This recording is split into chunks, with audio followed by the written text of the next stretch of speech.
Olá, bem-vindos ao programa Mosef.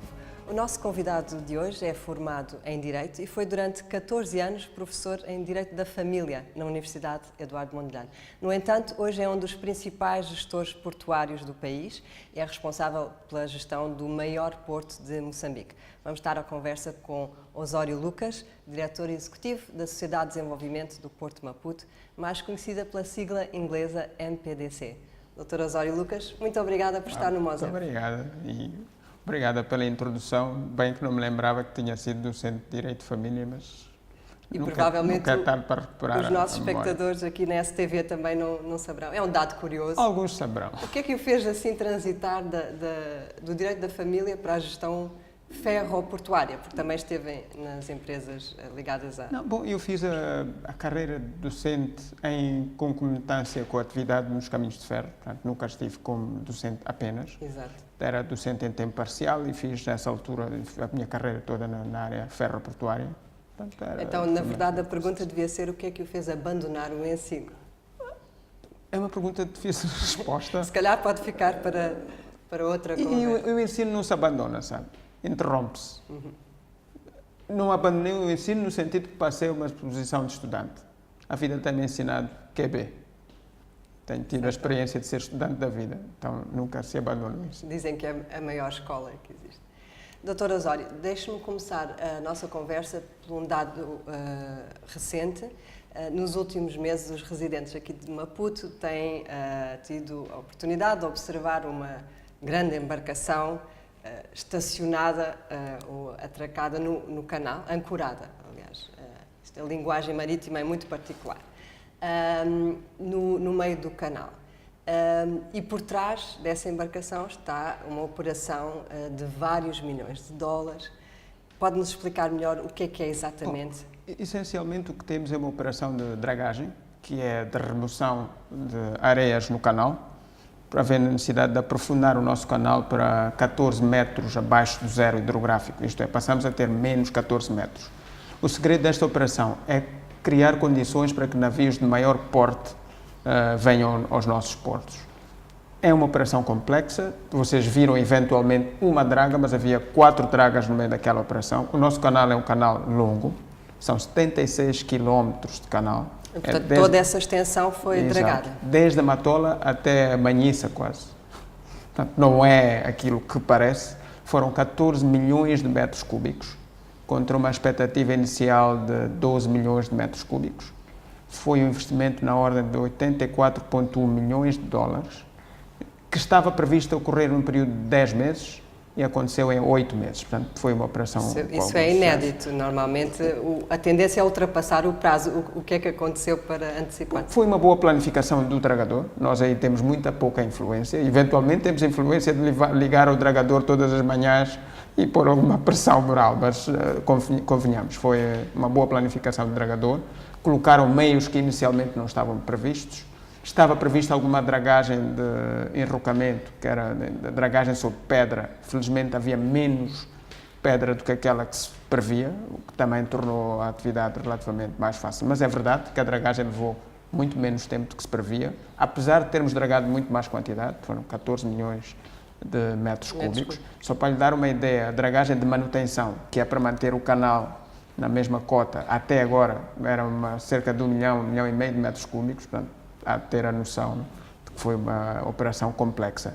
Os dragadores faziam 3 semanas de dragagem ininterrupta no canal, sem parar 1 minuto, e vinham uma vez ao cais para abastecer e outro tipo de atividades. Portanto, está a haver 3 semanas no mar em constante atividade. O lado engraçado é que foi iluminando parte da cidade. Exatamente. Criou um certo hábito, um ambiente meio interessante. Quase natalício, diria. É verdade. Eventualmente haverão outras oportunidades.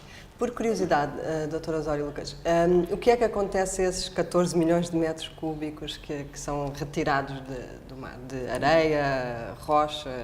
Não, há várias alternativas. Uma seria provavelmente a mais desejável, em função da natureza dos solos, nem tudo pode ser reaproveitado. O melhor talvez tivesse sido fazer a repulsão das areias para a terra e fazer um terrapleno ou aproveitar melhor a areia, mas em função dos custos do projeto, porque à medida que a distância da terra, se fosse aumentando, o custo de transportar as areias era maior. Nós optámos por fazer o depósito das areias em áreas de depósito previamente estabelecidas. Foram 3 áreas de depósito previamente estabelecidas, devidamente licenciadas no canal. No canal. Devidamente licenciadas pelo Ministério ligado à área do ambiente. Houve muito trabalho de coordenação com o setor das pescas também, foi um trabalho interessante. O nosso consultor para a área ambiental foi a Universidade Eduardo Mondlane, o Departamento de Biologia da Universidade Eduardo Mondlane. Houve muito contacto com os pescadores, com a Associação dos Pescadores, e depois terão que haver atividades de monitoria subsequente para garantir que a qualidade de pescado que é retirada no nosso canal não é afetada pela dragagem, que a atividade marinha e biológica não é afetada pela dragagem. Portanto, é uma atividade complexa e bastante interessante. É uma escola. É um bocado como a escola da Faculdade de Direito. Exato. Vamos à parte do investimento. Referiu que a obra esteve orçada em cerca de 84,1 milhões de dólares.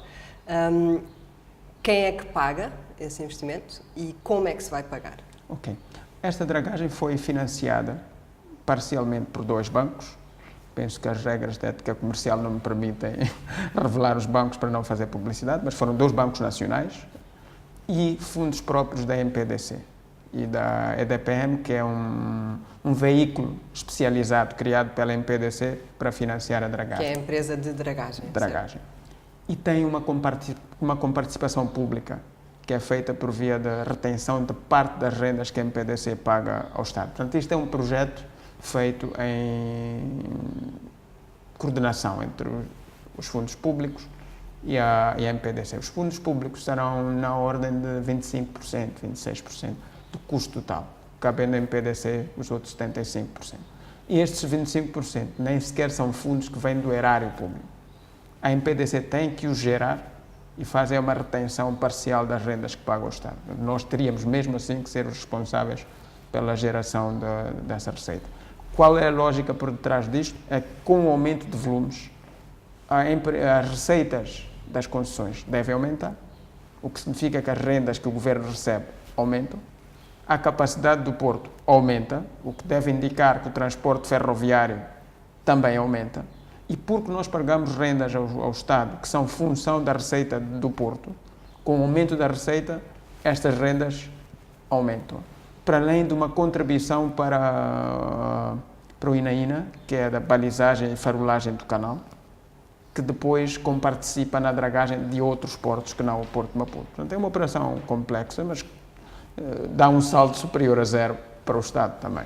E é garantido que a receita aumente ou existem fatores que podem condicionar isso? Bom, é provável que a receita aumente e há indicadores que apontam nesse sentido. Agora, isto é um negócio e em economia há sempre variáveis. Acho que a única constante é que as pessoas terão que trabalhar arduamente para ganhar alguma coisa.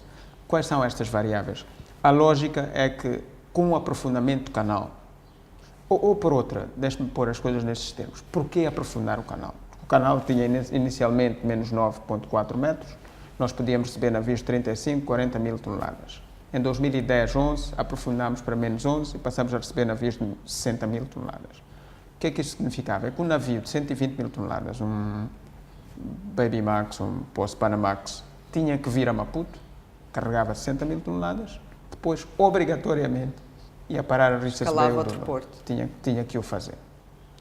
Tinha que esperar 7 a 8 dias no porto de Richards Bay ou de Durban para carregar e os nossos ganhos de escala eram mínimos.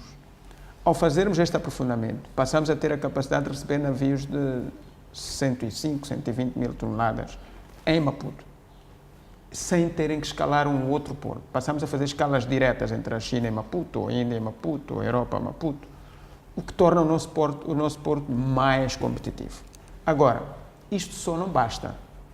Ter um canal é fantástico, mas não vale de nada ter uma estrada com 6 faixas, se depois vai dar uma casa de uma garagem só.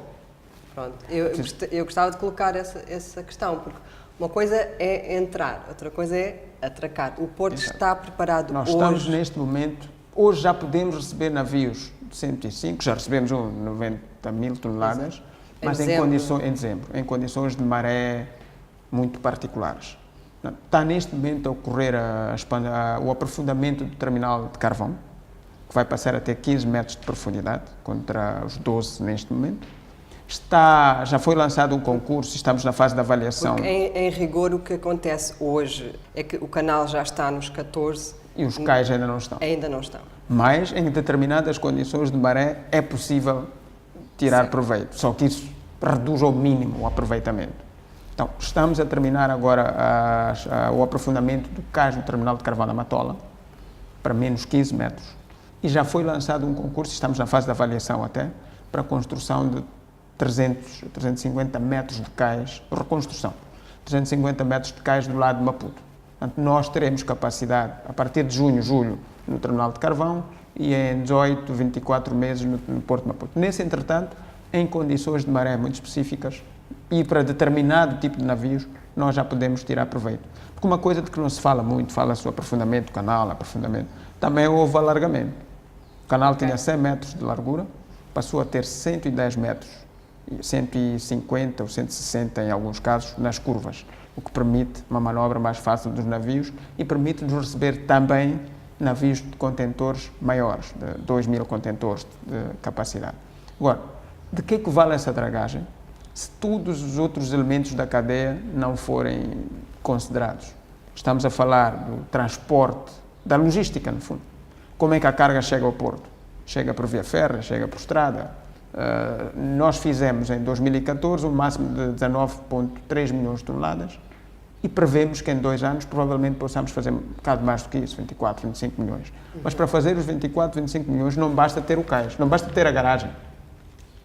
É preciso que o resto da cadeia tenha capacidade, que a linha férrea seja capaz de reter parte dessa carga. Quando fala do resto da cadeia, estamos a falar de quê exatamente? Estamos a falar da linha férrea, estamos a falar da capacidade na fronteira, porque eventualmente os nossos telespectadores não terão uma noção tão clara de que 70% dos volumes manuseados no nosso porto são em trânsito.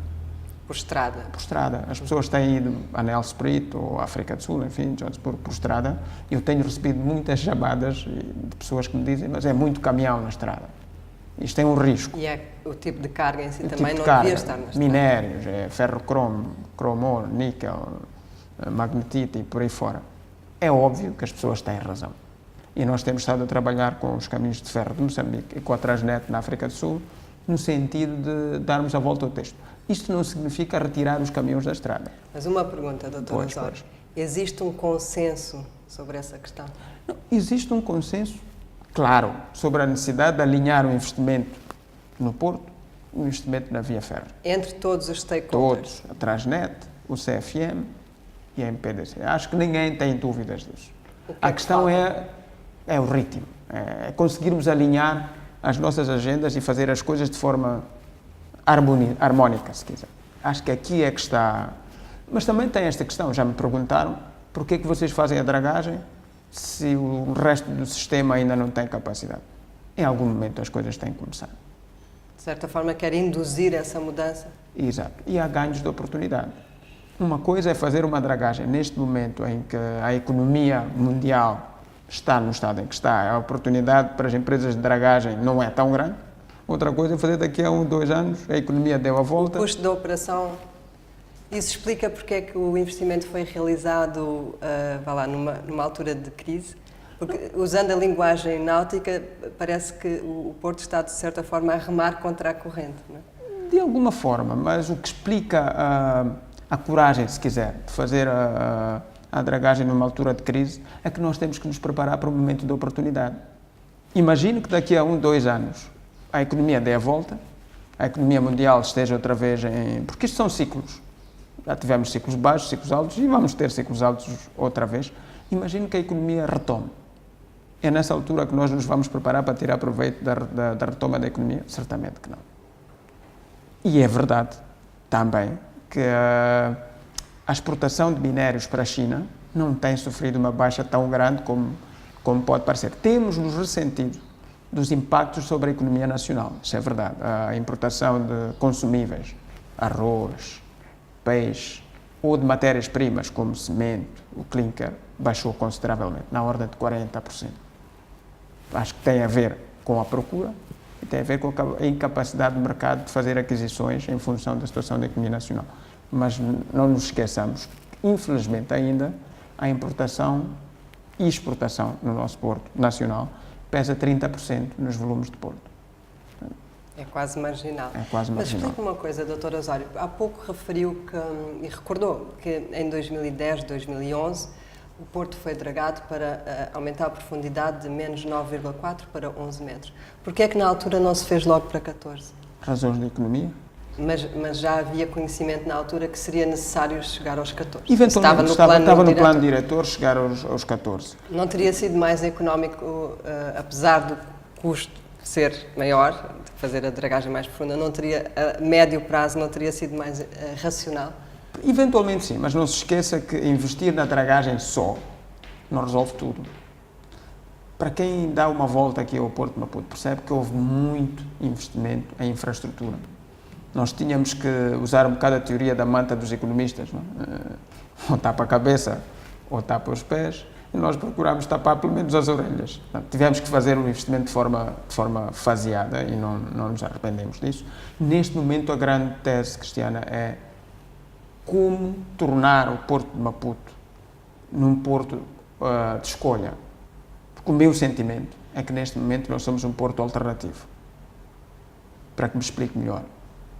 Muitos dos exportadores eventualmente escalam ao Porto de Maputo porque não encontram a qualidade de serviço que gostariam de ter num outro porto.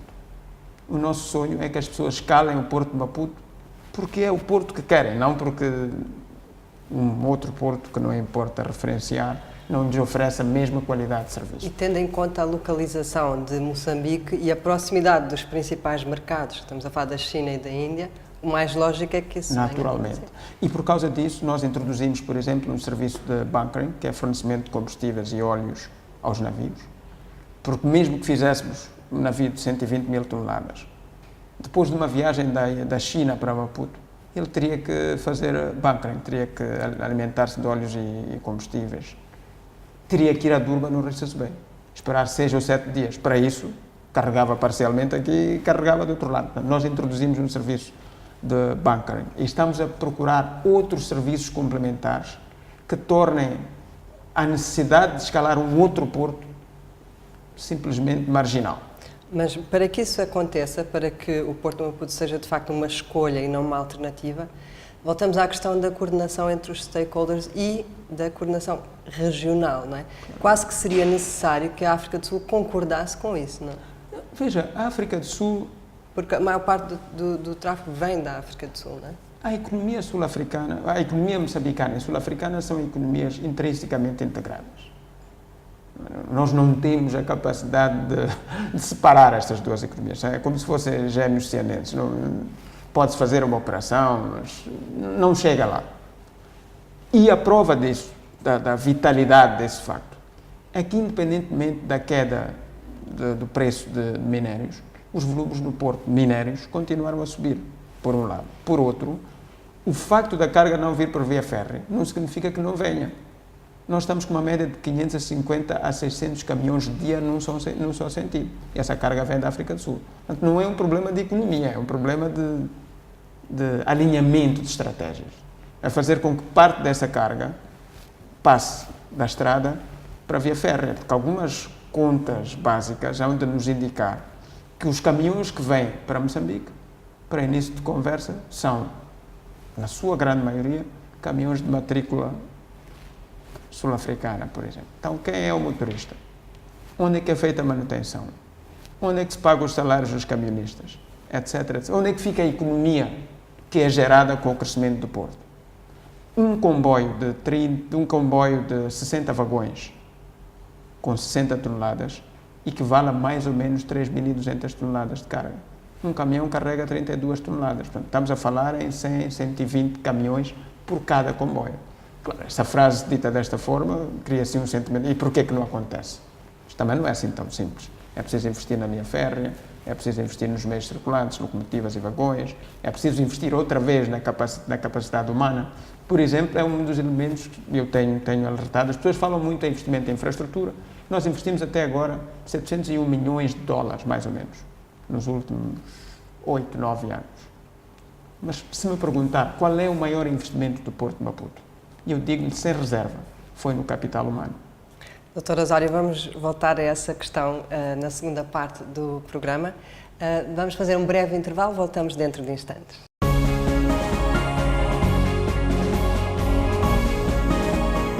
E bem-vindos de volta ao programa MOSEF. Estamos à conversa com o Dr. Osório Lucas, diretor executivo da Sociedade de Desenvolvimento do Porto de Maputo, MPDC. Dr. Osório, falando do principal investimento na sua ótica que tem sido feito, que é no capital humano. A propósito de capital humano, durante as pesquisas que fizemos para preparar esta conversa, encontramos uma coisa curiosa que eu gostava de lhe mostrar agora, se me permitir. Pode ser? Estou curioso também. 1, 2, 3, 4, hey! It might seem crazy what I'm about to say.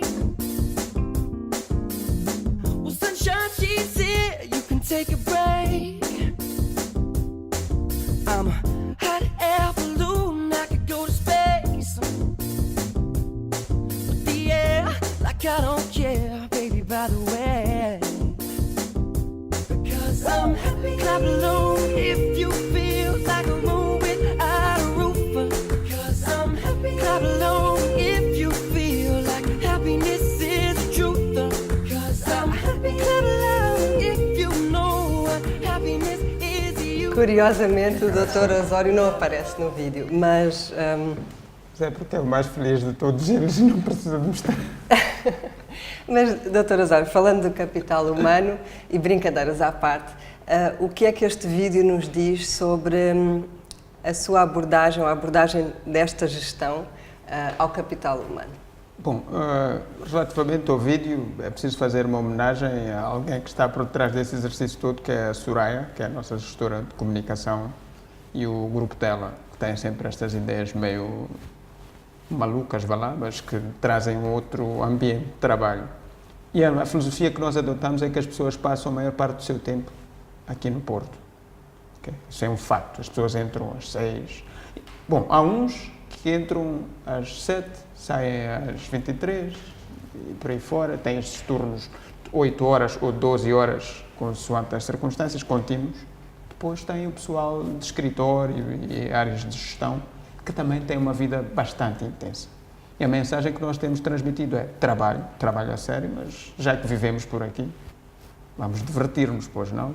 Mas o que eu sinto que nós recebemos em troca é bastante empenho.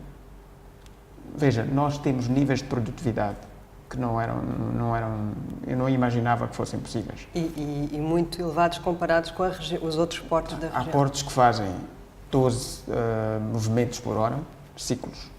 Nós começamos, as máquinas foram compradas há 1 ano e meio, nós fazemos 24, 26. Investimos muito na formação, é verdade.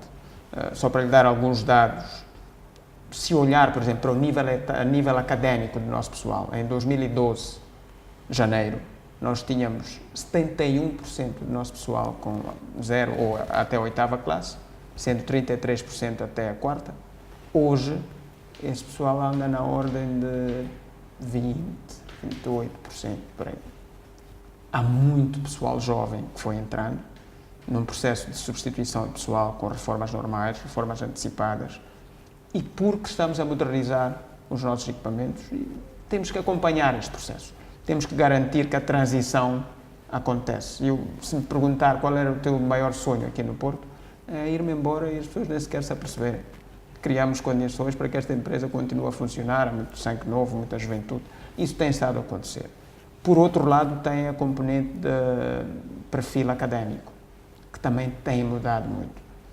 E aí temos que ser honestos. É uma combinação de um bom ambiente de trabalho no Porto, mas também as condições de mercado de trabalho no exterior tornam este exercício relativamente fácil, na medida em que há muita procura. E o nosso raio de escolha é maior. Mas eu não tenho dúvidas nenhumas, Cristiana, que estas boas histórias que se contam sobre o Porto, esta melhoria, por exemplo, das nossas regras de segurança, esta cautela que se começa a fazer sentir, tem muito a ver com a alteração no nosso perfil humano. Das pessoas que aqui estão e daquelas que vêm entrando. Não há aqui uma crise de gerações. É porque o capital humano não tem só a ver com formação, tem a ver também com uma cultura de trabalho. Com o ambiente. A Cristiana há de notar que quando vem aqui para o Porto, automaticamente o seu carro tem que parar na passadeira. É que é uma coisa... É verdade, são muito rigorosos. É uma coisa que já virou espontânea. O seu carro tem que parar. É uma religião. Acabou. Tem que parar. E hoje já não nos sentimos obrigados a forçar ninguém a fazer isso, porque as pessoas, quando entram Porto adentro, sabem. Isto não é um problema de fanatismo por regras de segurança, é que a vida dos outros é tão importante quanto a minha. Mas, Dr. Osório, conte-nos quem é que são as pessoas que trabalham aqui. Um porto envolve operações tão diferentes e distintas. Quem são as pessoas que trabalham no Porto? O Porto é uma cidade. Só para lhe dar uma ideia, nós temos 1.100, desculpe, mais ou menos 1.116 trabalhadores dentro do Porto, dos quais 473 são da MPDC e outros de outros terminais, mas nós temos 12.000 estivadores em média por mês. 12.000 estivadores em média por mês. Então, está a dizer que há ex-docentes de faculdade, especialistas em mecânica, estivador, operador de máquina, conferente, guincheiro. Há uma multiplicidade de pessoas a trabalhar aqui neste Porto. Como se não bastasse, isso é de emprego direto ou indireto, mas diretamente relacionado com a nossa atividade. Portanto, estamos a falar em 12.000 por mês, mais os 1.116. Mas depois tem os agentes. Esses 12.000 não são fixos? Não, são eventuais. Depois tem os agentes, os despachantes, os transportadores. Portanto, este Porto mexe com milhares e milhares de pessoas de natureza muito diferente. Há um encontro de culturas aqui, de pessoas completamente diferentes. Sul-africanos, zimbabianos, moçambicanos, jovens, velhos, mulheres, homens. É uma verdadeira cidade, é uma escola. Nós temos que aprender a conviver com a diversidade.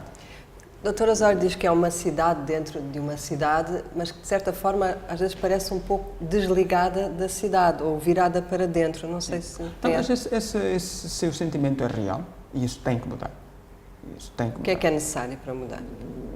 Sabe, o mais fácil e mais confortável é achar que os outros têm que mudar para se acomodarem às nossas práticas. Mas aquilo que tem que realmente acontecer é que nós próprios temos que voltar à cidade. Vamos colocar de outra forma. Qual é que é a sua visão de um Porto ideal?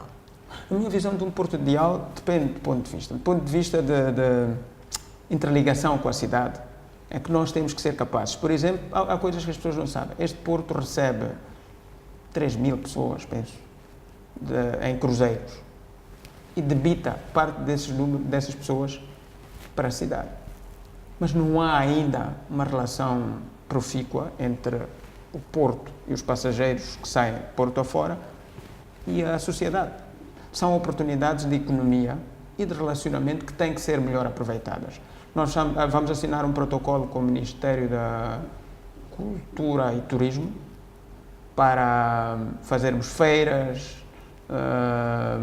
momentos de dança e cultura na recepção dos navios de passageiros. Já começaram a acontecer de forma ainda espaçada, mas há outras para breve oportunidades. esse protocolo? Sim, as práticas já começaram. A assinatura de protocolo é que está. É daquelas boas experiências em que a prática se sobrepõe às normas. À formalidade. Exatamente. Isso já começou.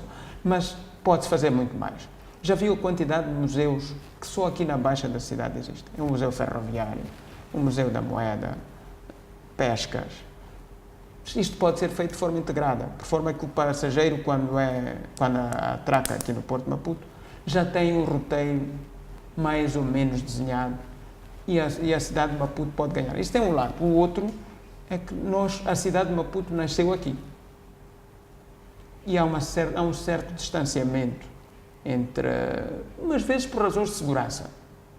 Que é verdade que isto é um ambiente com muita máquina, mas nós gostaríamos de devolver este Porto às escolas, por exemplo. E os portos são sempre zonas sensíveis também do ponto de vista... Sim, mas é possível encontrar-se uma simbiose entre regras de segurança e trazer miúdos das escolas para perceberem e começarem a desenhar o seu futuro. Em que idade é que as crianças começam a sonhar com as suas profissões? Então, nós temos muito que fazer e nós, o Porto, temos que dar um sinal. Temos que nos aproximar da cidade, temos que abrir as portas do porto à cidade, preservando as regras de segurança, é verdade, mas temos que abrir as portas da cidade. E aqui voltamos uma vez mais à questão dos stakeholders, que como vimos no Porto são inúmeros. Qual é que diria que é o principal desafio que o Porto enfrenta e o papel de cada stakeholder para ultrapassar esse desafio? Neste momento, o principal desafio que o Porto enfrenta é recuperar o investimento que fez na dragagem e que vai fazer nos cais.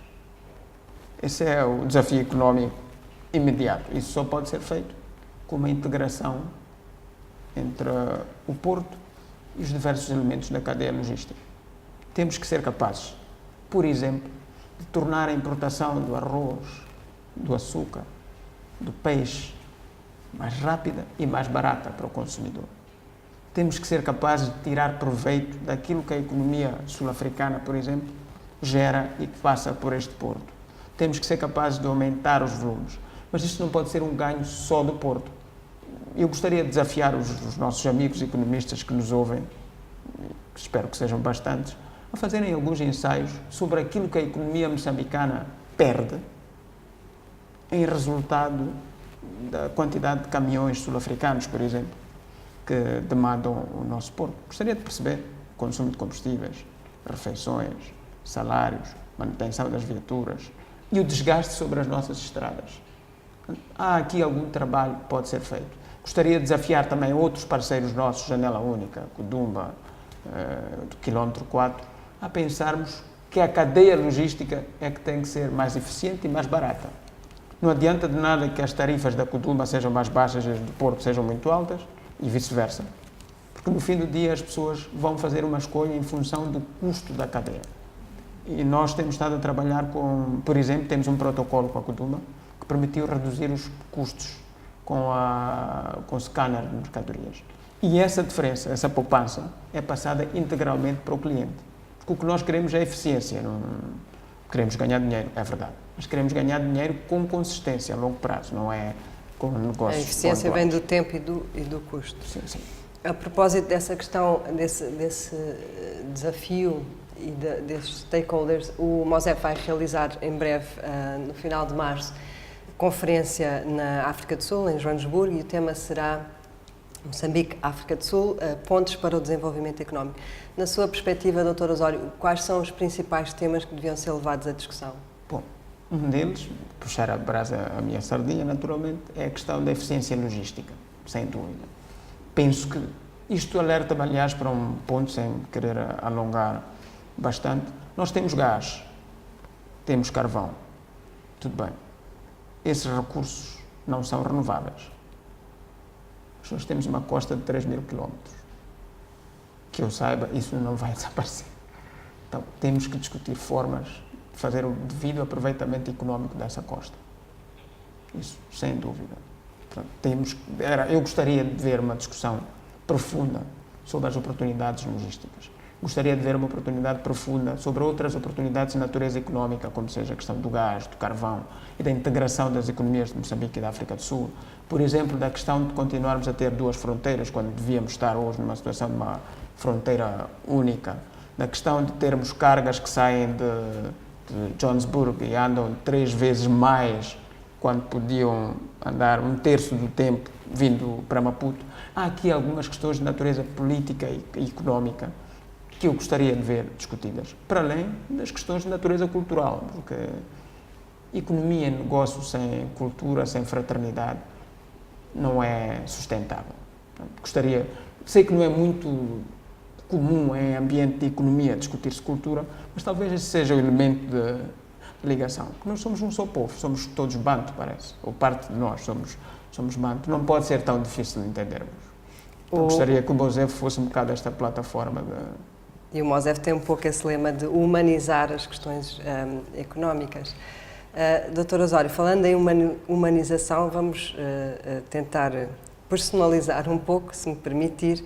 O Dr. Osório há pouco falou que o seu grande sonho é que no dia em que for embora ninguém sinta a sua falta.